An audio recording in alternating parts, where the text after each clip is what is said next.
नमस्कार प्यारे दोस्तों, कहानियों के संग्रह में आपका स्वागत है। मुंशी प्रेमचंद जी के द्वारा रचित सवा शेर गेहूं आज की कहानी है।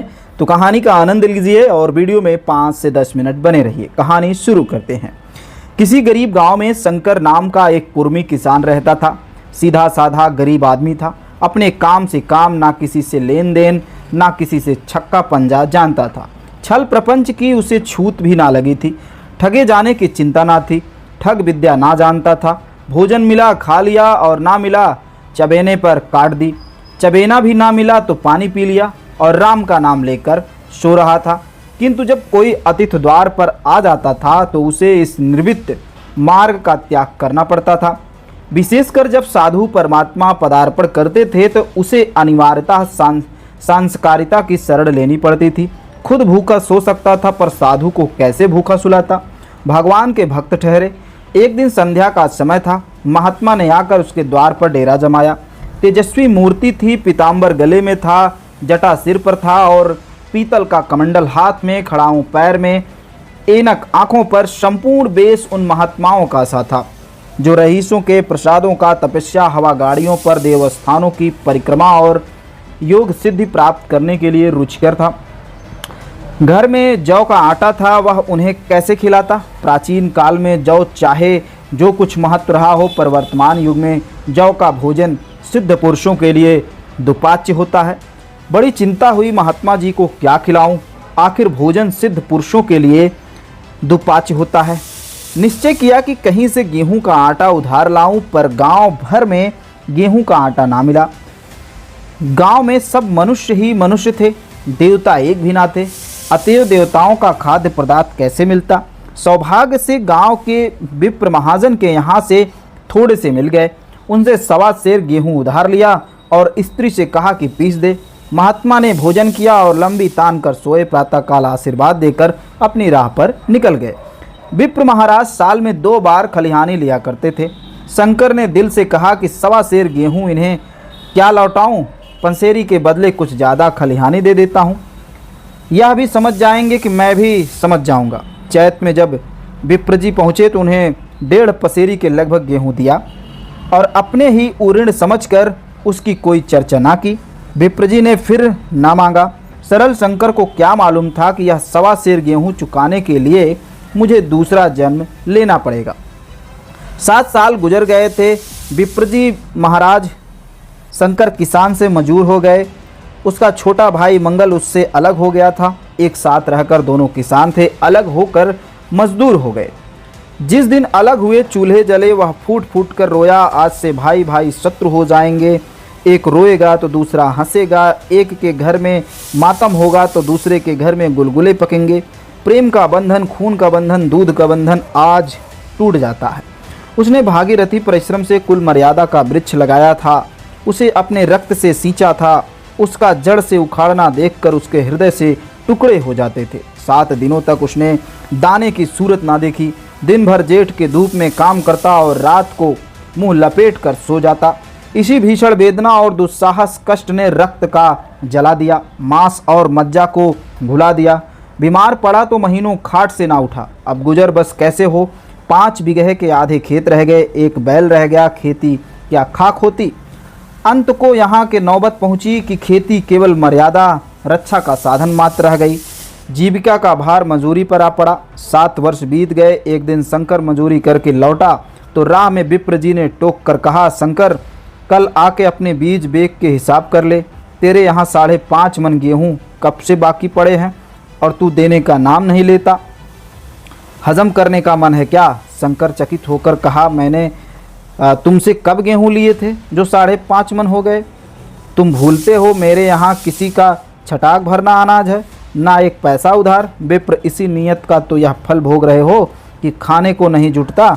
यह कहकर विप्र जी उस सवा शेर गेहूं का जिक्र किए जो आज से 7 वर्ष पहले शंकर को दिए थे। शंकर सुनकर अवाक रह गया। ईश्वर, मैंने इन्हें इतनी बार खलिहानी दी, इन्होंने मेरा कौन सा काम किया है। जब पोथी पत्रा देखने, साइज सगुन विचारने द्वार पर आते थे तो कुछ ना कुछ दक्षिणा ले ही जाते थे। इतना स्वार्थ। सवा शेर अनाज को अंडे की भात सेकर आज या 50 खड़ा कर दिया जो मुझे निगल ही जाएगा। इतने दिनों में एक भार भी देते तो मैं गेहूँ तौल कर दे देता। क्या इसी नीयत से चुप बैठे रहे? बोला, महाराज नाम लेकर तो मैंने उतना अनाज नहीं देता क्या, पर वाकई में खलियानी में सेर 2 सेर दिया। अब आज 5.5 मन मांगते हो, कहाँ से दूंगा? विप्र लेखा जो बस सीसी 100 तुमने जो कह दिया होगा उसका कोई हिसाब नहीं, चाहे 1 की जगह 4 पसेरी दे दो, तुम्हारे नाम बस वही 5.5 मन लिखा हुआ है, जिससे चाहे हिसाब लगवा लो। दे दो, तुम्हारा नाम छेंक दूं, नहीं तो और भी बढ़ता रहेगा। शंकर पांडे, क्यों एक गरीब को सताते हो? मेरे खाने का ठिकाना नहीं, इतना गेहूं किसके घर से लाऊंगा? विप्र, जिसके घर से चाहे लाओ, मैं छटाक भी ना छोड़ूंगा। यहाँ ना दोगे, भगवान के घर तो दोगे। शंकर कांप उठा, हम पढ़े लिखे आदमी होते तो कह देते, अच्छी बात है, ईश्वर के घर ही देंगे। वहाँ का तौल यहाँ के कुछ बड़ी तो ना होगी, कम से कम इसका कोई प्रमाण हमारे पास नहीं, फिर उसकी क्या चिंता। किंतु शंकर इतना तार्किक, इतना व्यवहार चतुर ना था। एक तो वह ऋण, वह भी ब्राह्मण का, वही के नाम रह गया, सीधे नरक में जाऊंगा, इस ख्याल से ही उसे रोमांच हो गया। बोला, महाराज तुम्हारा जितना होगा यहीं दूंगा, ईश्वर के यहाँ क्यों दूंगा? इस जन्म में तो ठोकर खा ही रहा हूँ, उस जन्म के लिए क्यों काटे बांटूं? मगर यह कोई न्याय नहीं है, तुमने राई का पर्वत बना दिया। ब्राह्मण हो के तुम्हें ऐसा नहीं करना चाहिए।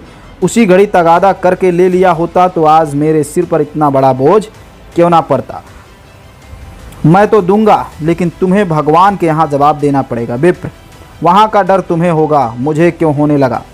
वहाँ तो सब अपने ही भाई बंधु हैं, ऋषि मुनि सब तो ब्राह्मण ही हैं, देवता ब्राह्मण हैं, जो कुछ बने बिगड़ेगी संभाल लेंगे। तो कब देते हो?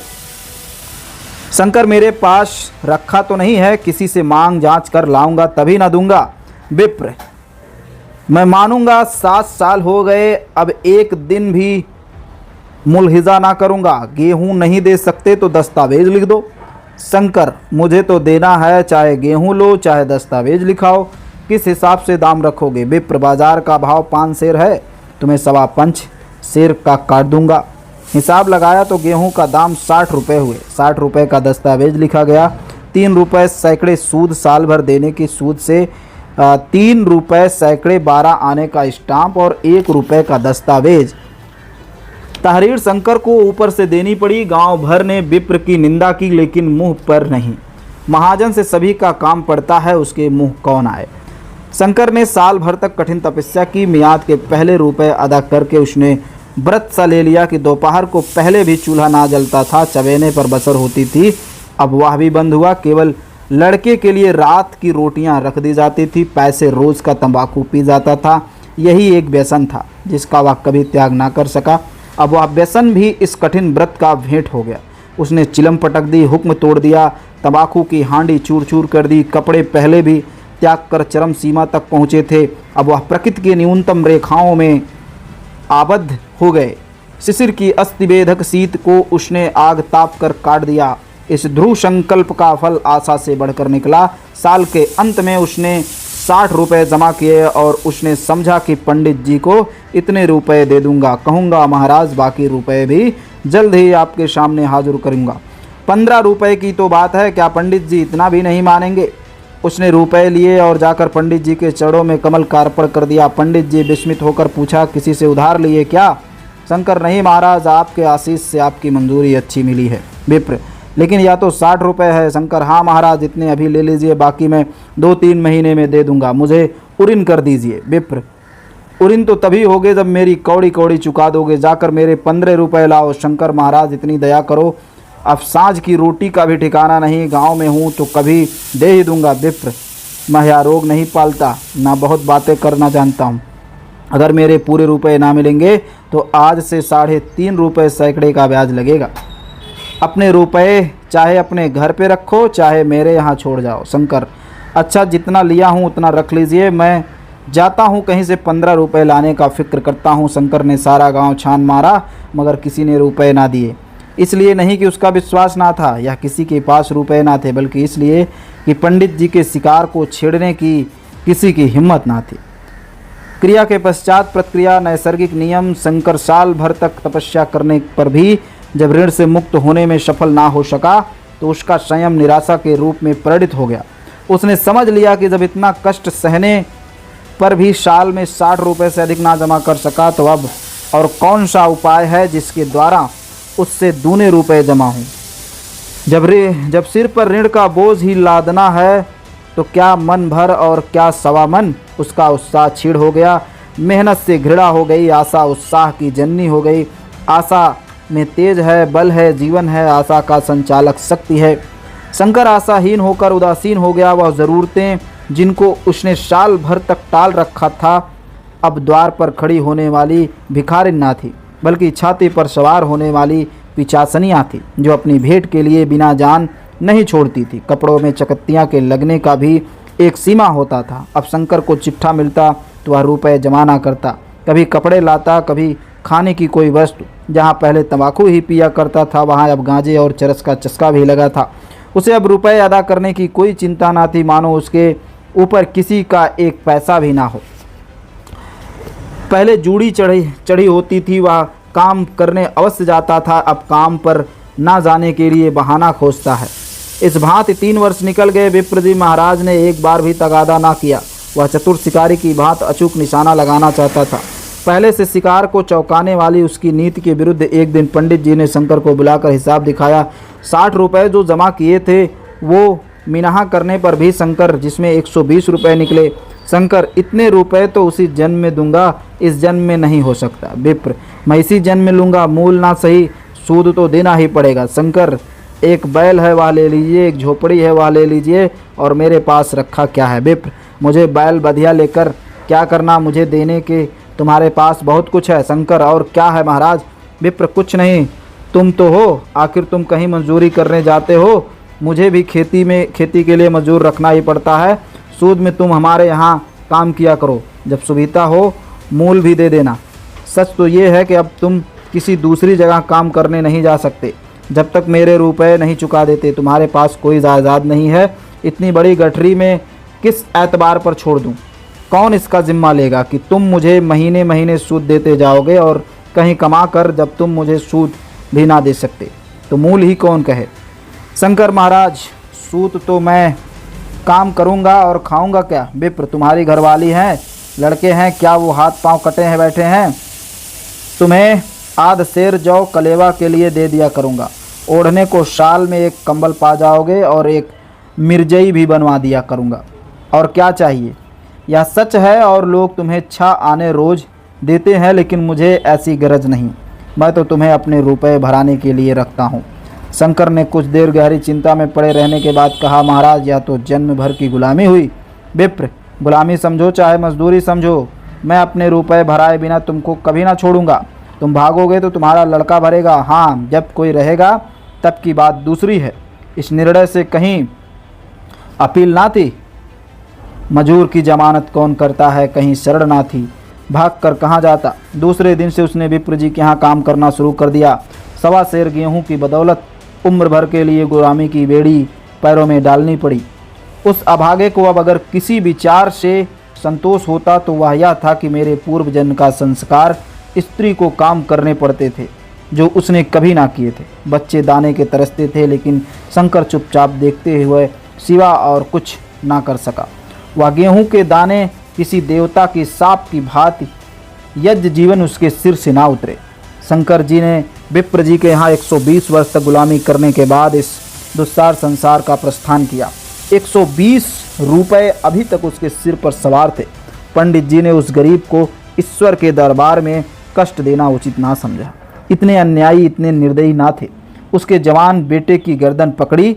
आज तक वह विप्र जी के यहाँ काम करता है। उसका उद्धार कब होगा भी या नहीं, ईश्वर जाने। पाठक इस वृत्तांत को कपोल कल्पित ना समझिए, यह सत्य घटना है। ऐसे शंकरों और ऐसे विप्रों को दुनिया खाली नहीं है।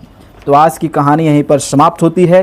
अगली कहानी आपकी होगी मंत्र हम आपको सुनाएंगे अगली कहानी में। दीजिए अपने दोस्त भीमा चित्रा को इजाज़त। नमस्कार।